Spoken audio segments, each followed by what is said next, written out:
کوشش یہ ہے کہ کسی طرح عمران خان کی کردار کشی کی جائے، کیونکہ ایک طریقہ پارٹی کو ختم کرنے کا یا پارٹی کو ڈسکوالیفائی کرو وہ مشکل ہے، دوسرا ہے کہ عمران خان کے اوپر کردار کشی کرو اور کسی نہ کسی طرح پھنساؤ کسی کیس میں.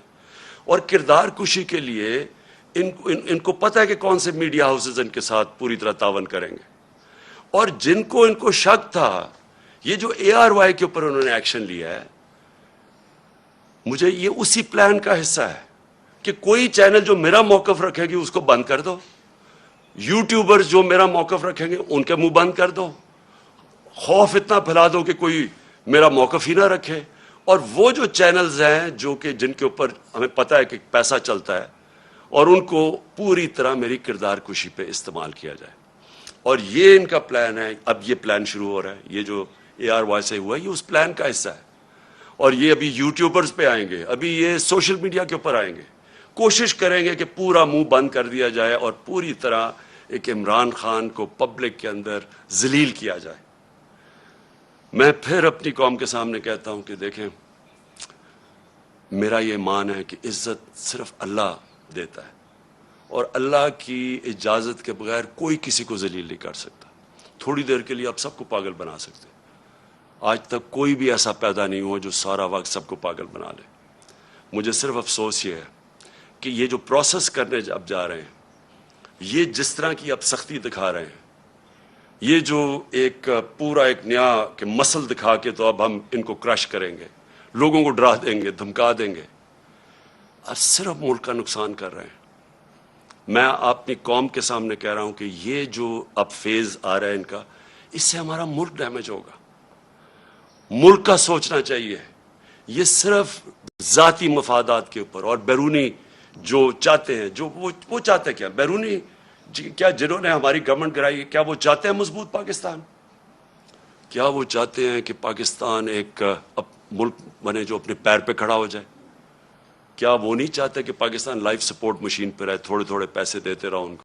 جب کھاٹمانڈو کے اندر سارک کانفرنس ہوتی ہے تو برکا دت جو ان کی لیڈنگ جرنلسٹ ہیں وہ اپنی کتاب میں لکھتی ہے کہ چھپ کے سائٹ پہ نواز شریف نریندر مودی سے میٹنگ کر رہا تھا اور اس کو یہ کہہ رہا تھا کہ میں اپنی فوج سے مجھے بچائیں، یعنی اپنی فوج سے ڈر کے. اب یہ وہ لوگ ہیں جو آج ہمیں کہہ رہے ہیں کہ ہم جناب غدار ہیں. ان لوگوں کے پیسے باہر پڑے ہیں، ان کی اربوں ڈالر باہر پڑے ہوئے ہیں، ان کی کرپشن جو یہاں سے پیسہ چوری کر کے لے کے گئے اس کے اوپر داستانیں لکھی ہوئی ہیں، بیرون ملک کتابوں میں مینشن ہے، BBC کی ڈاکیومنٹری میں ان کی چوری کا مینشن ہے کہ یہاں سے چوری کر کے پیسہ باہر لے کے گئے. یہاں ان کے اوپر پتہ نہیں کتنے کرپشن کیسز ہیں. تو آج یہ بتایا جا رہا ہے کہ ہم اپنی فوج کے خلاف ہیں، اور یہ اب محب وطن وہ پاکستانی بن گئے ہیں جو کہ آ کے ہمیں غدار کہہ رہے ہیں. دیکھیں، یہ سازش اتنی خطرناک ہے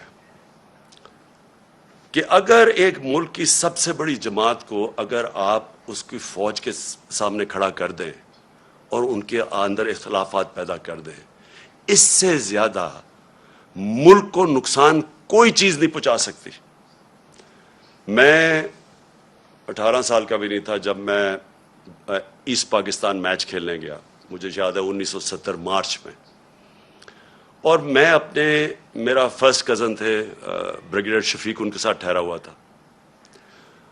تب مجھے پتا چلا کہ وہ کتنی نفرت اپنی فوج کے اندر اور وہ بنگلہ دیش کی جو سب سے بڑی جماعت ہے اس کے اندر پھیل چکی تھی. اور اس کے بعد ہم سب جانتے ہیں کہ ہمارا ملک ٹوٹا.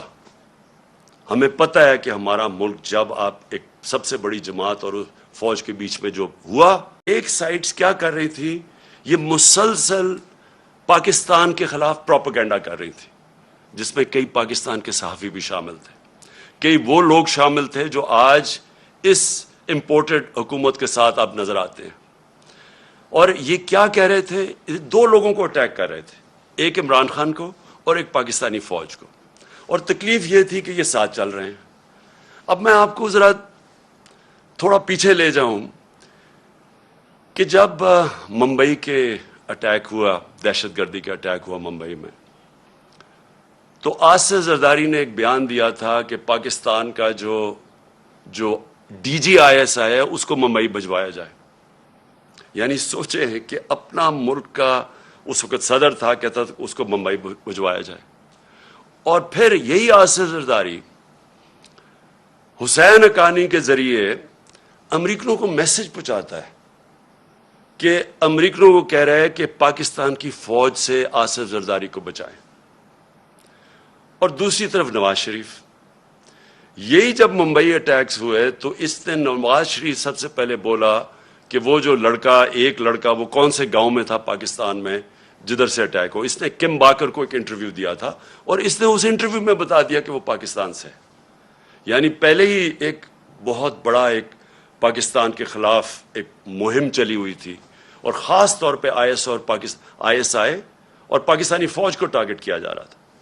تو نواز شریف نے پہلے کہا یہ. پھر ڈان لیگز کیا تھی؟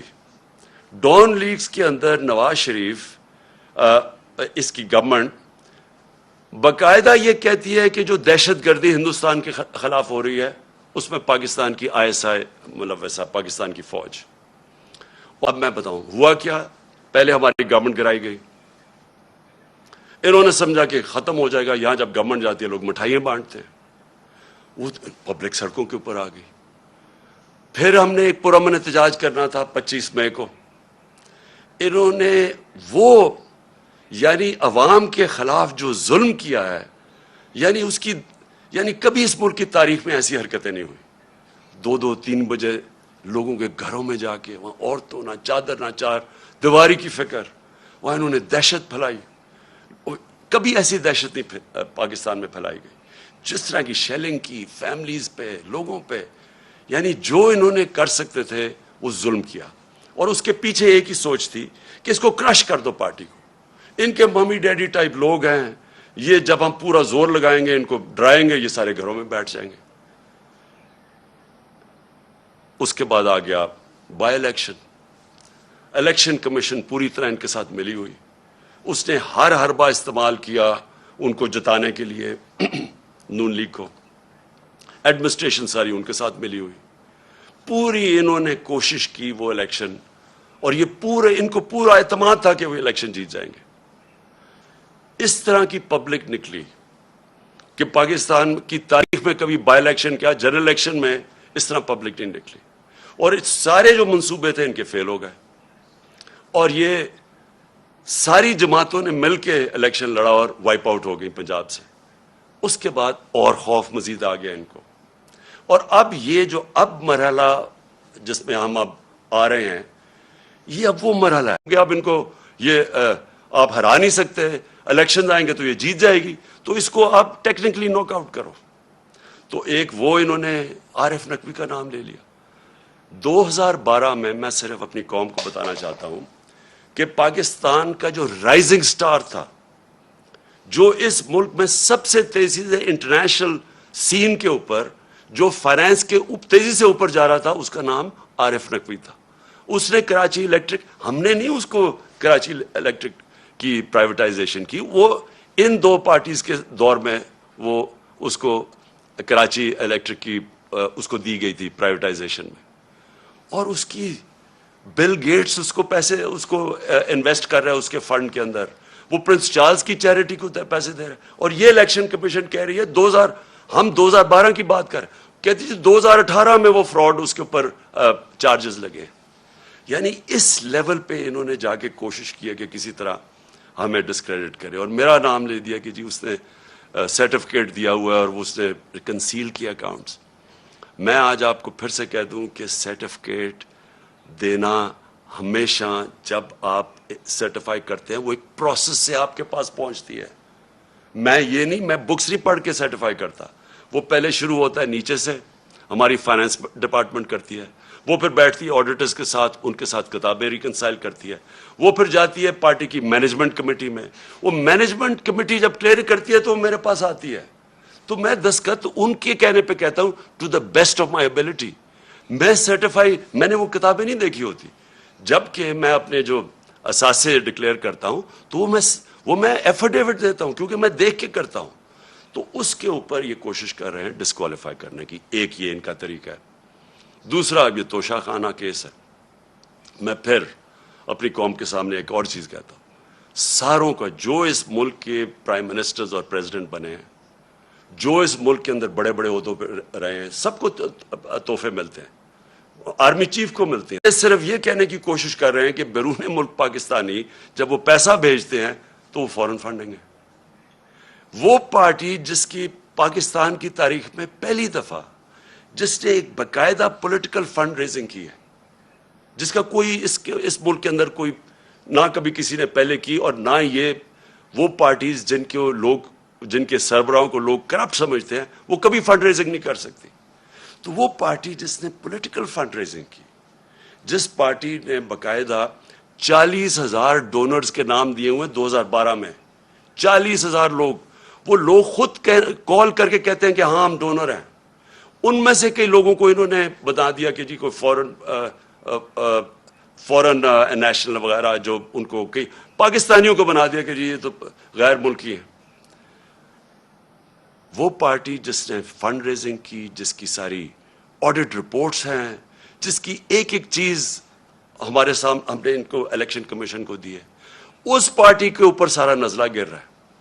اور میں بار بار کہتا جا رہا ہوں کہ ہم 4-5 سال سے کہہ رہے ہیں، بلکہ عدالت بھی کہے ان کو بیٹھی ہے کہ ان پارٹیز کی اکٹھی، اگر آپ نے آڈٹ کرنا ہے فنڈ ریزنگ تو اکٹھی کریں۔ میں صرف اس لیے کہہ رہا تھا، میں کیوں چاہتا ہوں کہ اکٹھی ہو، کیونکہ مجھے پتا ہے ہم نے کیسا پیسہ اکٹھا کیا ہے۔ مجھے پتا ہے کہ ہم نے کیونکہ لوگوں نے ہمیں پیسے دیے ہوئے تھے، ہم نے اپنی ساری آڈٹ رپورٹس، پوری ہماری بکس تیار ہے۔ مجھے اتنا بھی پتا ہے کہ ان دو پارٹیز کے پاس کچھ بھی نہیں ہے، نہ ان کے پاس کسی نے ان کو پیسے دیے آج تک، نہ کوئی پیسے دے گا ان کو، نہ ان کے پاس کوئی آڈٹ رپورٹس ہیں، نہ ان کے پاس کوئی بکس ہیں، نہ ان کے پاس کوئی ڈونر بیس ہے۔ یعنی کدھر سے پیسہ آیا ان کے پاس؟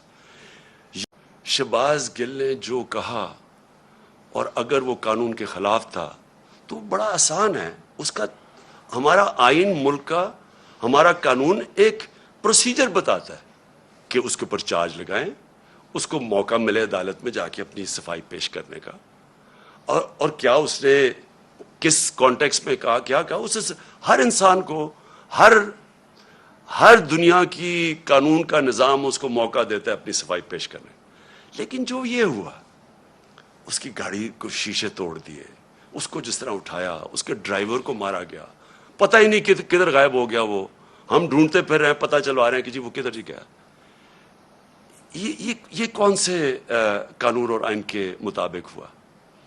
اور میں اپنی پارٹی کی طرف سے واضح کر دوں، ہمارا کیونکہ پھر سے جینا مرنا اس ملک میں ہے۔ میرے کوئی بیرونی ملک کے ساتھ سے نہیں پڑے کہ میں جب مشکل پڑے تو باہر بھاگ جاؤں۔ میں نے تو جینا مرنا یہاں ہے، میرا تو